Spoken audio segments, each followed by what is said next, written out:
back to Off the Rail. What a show we have got for you. Two legends, Hall of Famer Barry Hearn, future Hall of Famer. Without doubt. Cowboys, Jayson Shaw. Barry, first let's start with you. 1994, snooker players, free tickets. Alison Fisher, who's sat over there, she played it as well. Look at this, 2,500 lunatics in Las Vegas. Well, the A-team sums it up. Don't you love it when a plan comes together? I just didn't know it was going to take 30 bloody years. If they told me on that day it's going to be 30 years before you have something like this, I'd have probably jacked it in after a couple, you know. But 15 years of giving away tickets, you know, listen, we're a sports company. We invest in sports that we're passionate about. So there's no praise on us for that. But what is important is that the fans are turning out now, the players are interacting with the fans, they're creating that magical thing called atmosphere. And without that, you know, sport doesn't exist. And it's the type of event where I think a lot of these people are going to go home and say, I really had a good time. Yeah, I agree. And I want to come again. And then the kids in the audience watching Jayson and the boys play saying, I want to do this when I'm grown up. And then you get momentum. It's taken us a long time. I'm sorry, probably most of it was my fault. If Emily Fraser had taken over earlier, you know, we might have hit this quicker, but you had to put up with me for a few years. But we've got someone much better now. The management's better, the whole structure is better. Great broadcasters, great sponsors around the world, and the talent is shining through. And when I see this man getting involved, I just love it, because to my mind, that's why he plays. You know, money's great, and you know, we can all earn a living doing something, but when you've got something you were born to do and you realise it, it just comes across so naturally.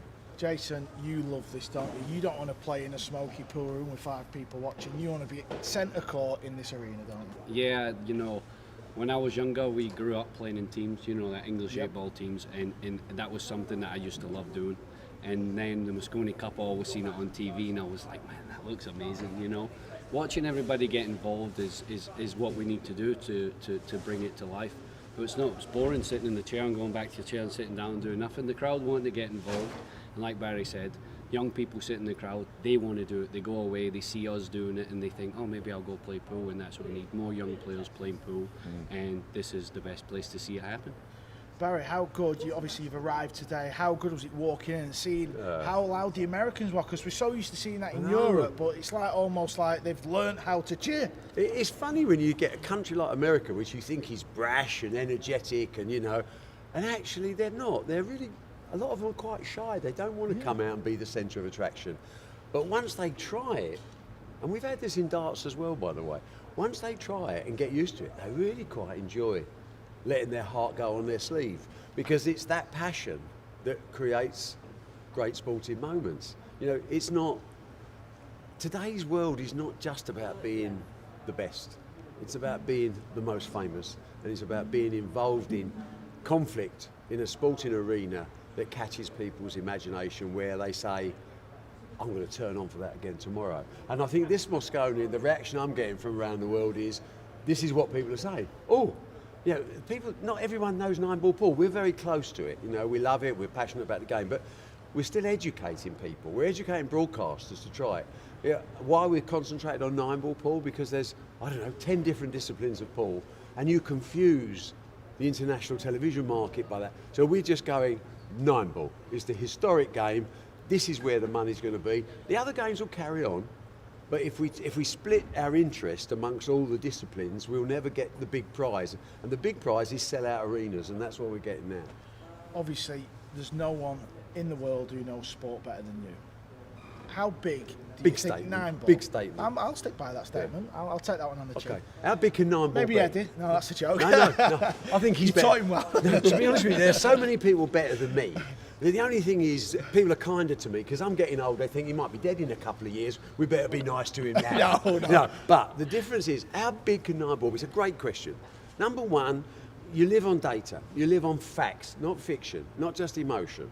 So you look at 9-ball pool and you say, it is a truly global game. On the American influence in the early days or whatever, on the historic, you know, whether it's the colour of money, whether it's the hustler, it has a place in people's psyche as a pool. More people play 9-ball in the world than any other cue sport, including snooker. Now, snooker's getting a big push in China, we know, and Chinese pool's doing really well in China as well. Yep. And that's another discipline, and Jayson will go over there and nick a load of money out of them, great, right, but he'll come back because his name is being made on the principal game. Doesn't stop you playing other games. When it's as big as that, then you start to ask yourself, why is it not as big as golf, which is the one I always use? And it's a question of perception. You know, if it has the perception of a sport is it's played in smoky halls with some very dubious characters in there, playing money matches, going corrupt, or, you know, the history of pool is littered with things like that. Yeah, of course, yeah. We have to elevate the perception to a class, to a quality. And we're seeing that with the interaction with the players and the crowd and people understanding suddenly this is actually a very complicated game. For years, everyone has said in our circles of snooker players, oh, it's easy, that 9-ball pool. They don't know. When they come across, tactically, they are a fish out of water. Yeah. So it could be a golf scenario, providing we change the perception with sponsors and with television companies to say, just look at it, common sense, look at the numbers, look at the social media interaction, look at the crowds. Then they suddenly realise, wow. And of course, a smart TV company and a smart sponsors out there want to invest, they want to get in at the stage we're at now, because our history is made up of making things much more expensive as the game elevates itself. So we don't get much wrong. And the message to all these broadcasters, and they're buying into it, is better buy it now. This is going to give you value. As Rockefeller said, everybody has to end up with a bit of bread in their mouth. Matchroom have to make a profit because we create a sustainable business for the future. The players have to live their life and have to show the world this is good being a pool player. TV companies need ratings, sponsors need exposure. And if everyone's singing from the same hymn sheet, there is no limit to how big it could be. But in terms of money, the Matchroom rankings next year probably will have somewhere around 35 events in. So people like Jayson Shaw, if he's got the energy, will literally be a proper professional, because you'll be playing every week. Yes. It's your job. And he'll go home and he'll say, well, I only earned that there, but I got that there. And at the end of the year, it's worth my while. That ticks a box. What we're looking at really is, how big can it get? And all I'll say to you is, I think we're at the point where we were at darts 10 years ago. And I think the prize money in darts 10 years ago was somewhere around 2 or 3 million quid a year, which is probably what the pool circuit will be next year. Now darts will be on about 20 million now, 10 times. I think we can get to the 10 times in a quarter of the time or a half of the time it took us to go, because the world moves faster and companies are more receptive to change. So if we can get a pool circuit that's paying £10 million a year instead of 2, even more incentive for him to practice in the morning, for him to go to bed with a smile on his face, and for me to be happy that the investment that we've made over 30 years is paying dividends. Everybody is a winner in Bazza's world. I love that. Jayson, you're still young enough. You're gonna get some more of this money. But listen, let's talk about the cup. It's 8-6. You played the last singles point. It was touch and go point. It was a massive point. You lost the doubles before it. How do you think the cup has been going so far? How is team morale in the practice room? Yeah, it's been great. Obviously, from day one, I think both teams have put in good showing. Both teams have played hard. It's not been easy on both sides. We've lost some close matches. Some players have played great and lost some matches, and then obviously coming into today, the score was tied at 4-4. So, you've been there yourself. You're just looking to win the session, and that's what the boys did. We managed to win the session. So we just go back there, celebrate that we won the session, and then go away and have a look at the team sheet, and sit down and try and pick the best lineup for tomorrow. I know they're going to come hard, so we got to try and finish the job in hand, and I've got faith in the boys tomorrow to come out and give it everything and try and reclaim the cup again. Right, we've got a little bit of breaking news. Jayson doesn't know nothing about this. Barry, Matchroom Pool, WPA, the WPA sanctioned events for years. Tell us about that. Tell YouTube, tell the pool fans what's going on. Well, I mean, really, we've been in discussions with the WPA for 12, 15 months to try and get them to understand the importance of spreading the gospel of the game, and for us as a company to make the type of investment that we're prepared to, we need to have some skin in that game, and what we've asked them to do is to recognise our Nineball pool rankings as the official Nineball ranking system. There isn't another one, by the way, so we're not trying to steal anything that exists already. There is an overall pool ranking system for all the various disciplines of pool, which doesn't interfere with us.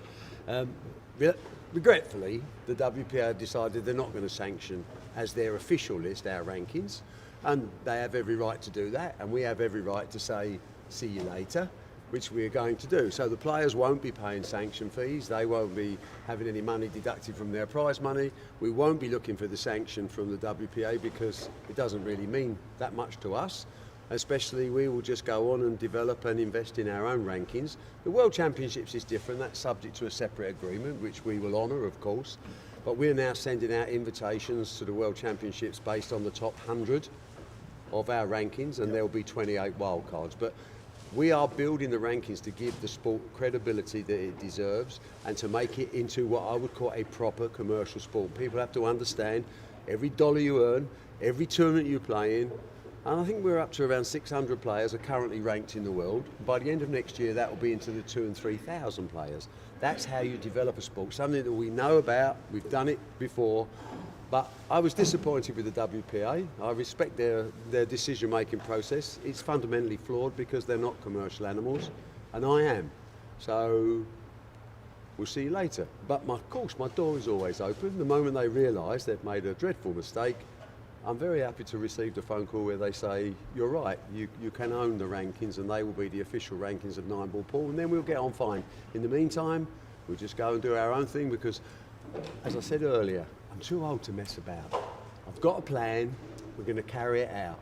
And if I don't do it, there isn't anyone else out there that's doing it currently, frankly. But next year is going to be a massive year in terms of more and more events, bigger prize money, including obviously the Moscone, because this has now established itself. And it's time for the players to get something back for the talent they have and the effort they put in. But it's all part, you've got to understand, it's a bigger picture, how you take a sport, especially a niche sport, that hasn't really been commercialised. When you bring it into the 21st century and the world that we live in now, the digital world, the social media world, we all have to be together. We're not big enough to tear each other apart. We should be working as a team. But if someone doesn't want to be in our team, then we accept their decision and we move on. Jayson, thoughts on that? WPA no longer with Matchroom Pool. More tournaments, more money, sounds great. Paying into the WPA a lot, so what's your thoughts on what Barry's just done? And yeah, I'm quite surprised that that's happened. But as Barry said, you know, if they don't want to communicate and do things, which Barry has planned, then Barry's going to go his own way and try and support the players and give the players what they should be due. You know, we play this game day in, day out. Put a lot of time in away from our families, stuck in the practice room all day, and we're playing big events, and I think the more Matchroom can do for the players, and the players can live a better life. As Barry said, be happy at night time, go to bed with a smile on your face, and if they can create more events and have the Moscone Cup getting bigger and bigger, then the players will follow what Matchroom are doing, and yeah, I think it's a good decision what you're doing. And yeah, I'm behind it all the way. Well, thanks. I mean, we've been blessed to have the support of the players, frankly, and we, as you know, we don't really make many decisions, if any, without discussing it with certainly with the leading players. Whether you're talking about the break-off, whether you're talking about the balls, whether you're talking about the cloth, you know, we listen because it sounds big-headed to say we're experts at what we do. Commercially, we are. We've proven that over the years, and I find it amazing that a federation like that don't realise that. Look, they're so lucky. I mean, it sounds terrible to say they're lucky to have us, but there's sports out there begging for Matchroom to take them over and put that bit of stardust and put some investment in it. And these guys are like just trying to hold it all together. They're trying to wrap the sport amongst their blazers and charge everyone for their airfares. And it doesn't work. The world doesn't work like that anymore. The talent speaks. The talent says, I've got a family, I've got a wife, I want more events, I want more prize money. I'm saying to the WPA, this is how you can do that, but you need to be with us. And you get the feeling they're not. They've got this little tiny goldfish bowl and they want to keep it like that. Well, I don't. I want a frigging ocean. I don't want a goldfish bowl. We haven't got enough time to mess about let's smash the world of sport up and show them how big this game really can be. And if we get it wrong, we'll go down with the ship, with all gun blazing, because it's the only way to live your life. You know, life is a game of pool, mate, you know? You're just going to, if those balls run for you, we're going to take advantage. And if something happens that doesn't happen, okay, we're big enough to say we give it our best shot and it didn't work out. But everyone should be together. And I know the players are with us because they're easy to work out. Give them a living, give them opportunity, change their lives. You've got the players already done. So everyone should be with us. The WPA is not. But they've made their decision. I think it's a decision when they sit down in the cold light of day, they'll realise it's a glaring error. But that's their decision, not mine. I don't have time. I've got things to do. I've got Emily Fraser driving me mad. She wants to do 40 events next year instead of 35. And then she's getting, and we've really got to do this with the prize money. And we've got to launch in Southeast Asia. And we need at least 15 tournaments in Southeast Asia next year. All right, come on, you know. I'm like running behind the truck. And, you know, it's like a cartoon. And you're trying to grab hold in there. And the truck's just going a little bit further from you. And Emily's on the truck saying, come on, you can make it, you can make it.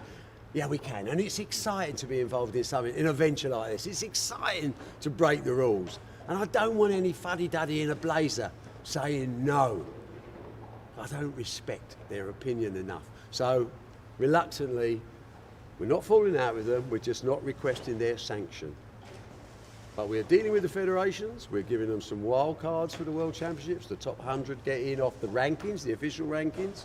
The seeding for all the tournaments will be done on the rankings, because the rankings will end up being the most important thing in Nineball pool. It will get you into tournaments at certain stages, and it will give you advantages on Mosconi Cup selection, the World Cup of Pool selection, etc. And if it doesn't work, we will have given it our best shot without any negativity, because I hate negativity and barriers to entry, the two things that hold back sports, where people say, I'm happy to do it the same way as we've always done it. That doesn't work in today's world, and it's not going to work with us. Well, I think we should end it there. What more can we say? Hall of Famer Barry Hearn, future Hall of Famer Jayson Shaw. Big news in the world of pool. Thanks for watching.